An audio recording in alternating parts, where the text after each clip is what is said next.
Good evening, everybody. Thank you for joining me here today in Houston, Texas. My name is Kara Marrs, and this is the Wednesday edition of Kara's Book Review. Today I will be reviewing Primal Leadership, Learning to Lead with Emotional Intelligence by Daniel Goleman. Now, all three authors of this book have PhDs, so they are well qualified to write this book. Dr. Daniel Goleman is a psychologist who for many years reported on the brain and behavioral sciences for the New York Times, and he was twice nominated for the Pulitzer Prize. He has also received the American Psychological Association Lifetime Achievement Award for his media writing. You may also know him for his best-selling book, Emotional Intelligence. Dr. Richard Boytas is a professor at the Department of Organizational Behavior and Psychology at Case Western University and served as emotional dean for executive education programs at the Weatherhead School. He previously served as president and CEO of various other companies.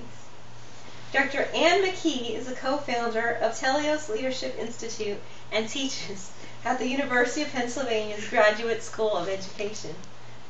She also consults to businesses and organizational leaders worldwide. She designs innovative approaches to leadership development and works with senior executives and advisor and focusing on leadership and organizational transformation.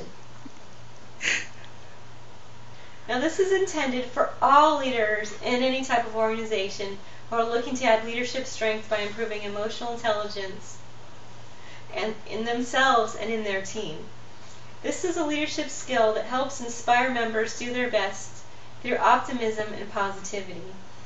Now, if you think about it, optimistic, enthusiastic leaders can more easily retain their people compared to those bosses who have negative moods, and no one wants to work for a grouchy boss.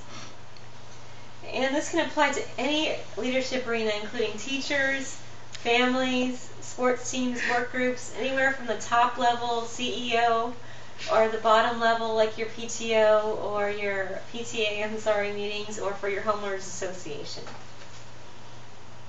Now, the strengths. The authors had incorporated many different examples from different workplace and social settings. It's not just big companies. They also had many different examples in there. And this can be used with any leadership style and can be used to help with creating your vision, conflict resolution, and culture change in your organization. They also showed different ways to easily master this, such as incorporating humor and laughter, mental rehearsal, and trusting your gut. Now, the shortcomings. I believe there's too many case studies and vignettes. Some were great, but after a while you got kind of tired of reading them all. And I believe that the point and objectives could be easily persuaded in a shorter book, because you tend to learn interest when the same themes are discussed over and over again. Every leadership book talks about developing your vision. Every leadership book talks about mentoring your people. So I just kind of got tired of reading all that stuff over and over again. I believe the objectives were achieved, and he did have supportive evidence in there.